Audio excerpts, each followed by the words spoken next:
इन भारत के इतिहास से जुड़ी पिछली वीडियो में हमने उत्तर वैदिक काल के समाप्ति के समय भारत में बने 16 महाजनपदों के बारे में जाना। उन सभी महाजनपदों में जब वर्चस्व की लड़ाई चली तब मगध महाजनपद सभी महाजनपदों से शक्तिशाली सिद्ध हुआ। मगध के पराक्रमी राजवंशों ने भारत के अधिकांश भूमि पर अपना वर्चस्व प्रस्थापित करते हुए मगध का साम्राज्य विस्तार किया। तो आखिर वो ऐसे कौन से कारण थे कि 16 महाजनपदों में केवल मगध ही अपना उत्कर्ष कर पाने में सफल रहा, और वो ऐसे कौन से राजवंश थे जिन्होंने अपनी प्रचंड महत्वाकांक्षा के बल पर मगध को सबसे शक्तिशाली साम्राज्य बनाया। तो आओ दोस्तों, आज हम मगध के उत्कर्ष और उसके राजवंशों के बारे में विस्तार से जानने की कोशिश करते हैं।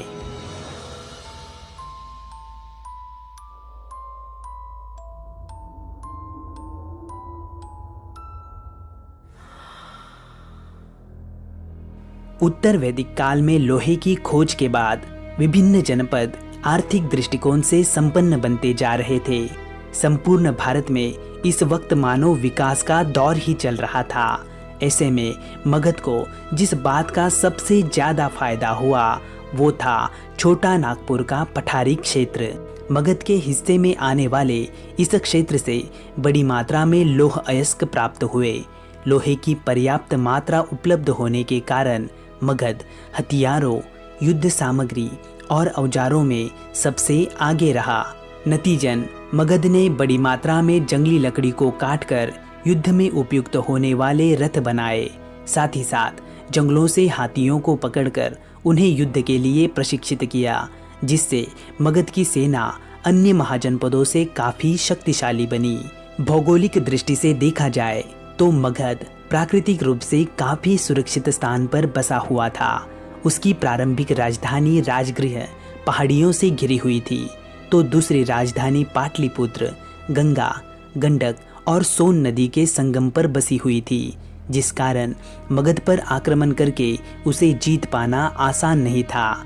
राजनीतिक दृष्टिकोण से देखा जाए तो मगध में क्रमिक रूप से जो भी राजवंश आए उन सभी राजवंशों में अनेकानेक शक्तिशाली राजा हुए, जिन्होंने मगध के साम्राज्य विस्तार में अपना महत्वपूर्ण योगदान दिया और मगध की प्रशासनिक व्यवस्था को सुदृढ़ बनाया, जिससे बढ़ते साम्राज्य पर नियंत्रण रख पाना मगध के लिए आसान साबित हुआ।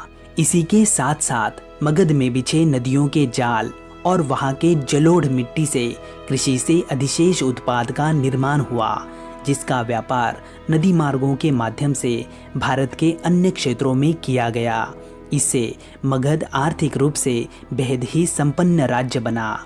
इस प्रकार मगध की हो रही आर्थिक वृद्धि, उसकी प्रशासनिक स्थिरता और राजवंशों की महत्वाकांक्षा ने मगध को अन्य महाजनपदों से काफी आगे बढ़ाया। मगध के उत्कर्ष में क्रमशः हर्यक वंश, शिशुनाग वंश, नंद वंश और मौर्य वंश इन राजवंशों का महत्वपूर्ण योगदान रहा।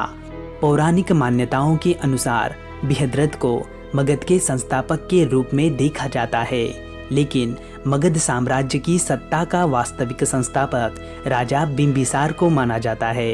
केवल अपनी 15 वर्ष की आयु में मगध साम्राज्य की बागडोर संभालने वाले बिंबिसार हर्यक वंश के प्रथम शक्तिशाली शासक थे। जैन साहित्य में उन्हें श्रेणिक नाम से वर्णित किया गया है।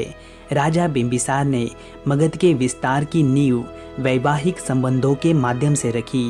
उन्होंने 3 विवाह किए, जिसमें पहला विवाह उन्होंने कौशल राज की पुत्री तथा प्रसेनजित की बहन महाकौशला देवी से किया। इस वैवाहिक संबंध में उन्हें दहेज में काशी प्रांत मिला।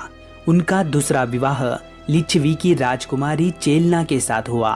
रानी चेलना से उन्हें अजातशत्रु नाम का पुत्र हुआ और उनका तीसरा विवाह पंजाब के मद्र कुल की राजकुमारी क्षेमा से हुआ।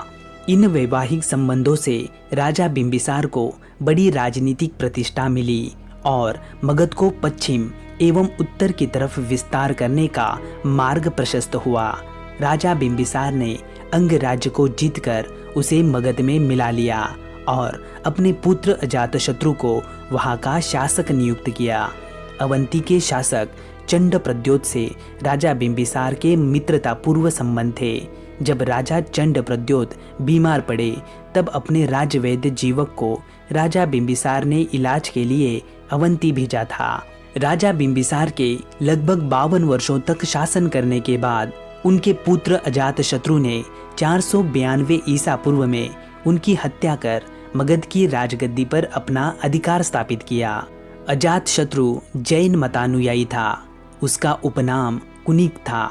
राजा बिंबिसार की हत्या करने के कारण अजातशत्रु को कौशल नरेश राजा प्रसेनजीत के साथ युद्ध करना पड़ा। इस युद्ध में प्रसेनजीत की पराजय हुई और समझौते में राजा प्रसेनजीत को अपनी पुत्री वाजिरा का विवाह अजातशत्रु से करवाना पड़ा। अजातशत्रु का लिच्छवियों के साथ भी युद्ध हुआ। अपने कूटनीतिक मित्र वस्सकार की सहायता से उसने लिच्छवियों पर विजय प्राप्त की। इस युद्ध में उसने रथमूसल और महाशिलाकंटक नामक हथियारों का प्रयोग किया था। इस प्रकार अजातशत्रु ने काशी और वैशाली दोनों को मगध का अंग बनाया। अजातशत्रु के समय में ही राजगृह की सप्तपर्णी गुफा में प्रथम बौद्ध संगीति का आयोजन हुआ था। 32 वर्षों तक शासन करने के बाद अजातशत्रु को भी उसके पुत्र उदयन द्वारा मार डाला गया। पिता की हत्या करके पुत्र द्वारा बार बार गद्दी हथियाने की वजह से हर्यक वंश को पितृहंता वंश के नाम से भी जाना जाता है। पौराणिक तथा जैन ग्रंथों के अनुसार उदयन ने गंगा, सोन और गंडक नदी के संगम तट पर पाटलिपुत्र नामक नगर की स्थापना की और उसे अपनी राजधानी बनाया। उदयन जैन मतानुयायी था। उसका पुत्र नागदशक हर्यक वंश का अंतिम शासक था। नागदशक के अमात्य शिशुनाग ने नागदशक को पदच्युत करके राजगद्दी पर अपना अधिकार स्थापित कर लिया और फिर मगध पर शिशुनाग नामक एक नए वंश की स्थापना हो गई। शिशुनाग ने अवंती तथा वत्स्य राज्य पर अधिकार करके उसे मगध साम्राज्य का हिस्सा बनाया और अपनी राजधानी को वैशाली में स्थापित किया। शिशुनाग के शासनकाल में मगध बंगाल से मालवा तक फैल चुका था। शिशुनाग के मृत्यु के पश्चात उसका पुत्र कालाशोक राजगद्दी पर बैठा। कालाशोक ने वैशाली की जगह पाटलिपुत्र को पुनः अपनी राजधानी के रूप में स्थापित किया। कालाशोक के समय ही वैशाली में द्वितीय बौद्ध संगीति का आयोजन किया गया था। पुराण तथा दिव्यावदान में कालाशोक को काकवर्ण नाम से संबोधित किया गया है। बाणभट्ट रचित हर्षचरित के अनुसार काकवर्ण की राजधानी पाटलिपुत्र में घूमते समय महापद्मनंद नामक व्यक्ति ने चाकू मारकर हत्या कर दी। कालाशोक की मृत्यु के पश्चात उसके पुत्रों ने 22 वर्षों तक मगध पर शासन किया। नंदीवर्धन शिशुनाग वंश का अंतिम शासक रहा और फिर मगध पर नंद वंश की स्थापना हुई। महापद्मनंद पुराणों के अनुसार मगध पर नंद वंश की स्थापना करने वाला महापद्मनंद एक शूद्र था। पुराणों में उसे सर्व क्षत्रांतक अर्थात क्षत्रियों का नाश करने वाला तथा भार्गव अर्थात परशुराम का दूसरा अवतार कहा गया है। अपने निकटवर्ती सभी राज्यों को जीतकर मगध के विशाल साम्राज्य का निर्माण कर चुके महापद्मनंद ने अपने आप को एकराट एवं एक छत्र की उपाधि धारण की। उसने कलिंग को जीता और वहां से जिनसेन की मूर्ति को उठाकर मगध लाया। महापद्मनंद के 8 पुत्रों में से धनानंद नंदवंश का अंतिम शासक रहा। सन 326 ईसा पूर्व में सिकंदर ने जब पश्चिमोत्तर भारत पर आक्रमण किया तब मगध पर धनानंद का शासन था, अर्थात धनानंद सिकंदर का समकालीन था। यूनानी लेखकों ने धनानंद को अग्रमीज कहकर पुकारा है। धनानंद ने जनता पर कई सारे कर लादे थे, जिस कारण जनता धनानंद से असंतुष्ट थी। तक्षशिला के आचार्य चाणक्य को भरे दरबार में अपमानित करने के बाद सन 322 ईसा पूर्व में आचार्य चाणक्य ने अपने शिष्य चंद्रगुप्त मौर्य की सहायता से धनानंद की हत्या कर मौर्य वंश की नींव रखी और फिर मगध पर मौर्य वंश की स्थापना हुई। मौर्यों के शासनकाल में मगध साम्राज्य चरमोत्कर्ष पर पहुंच गया।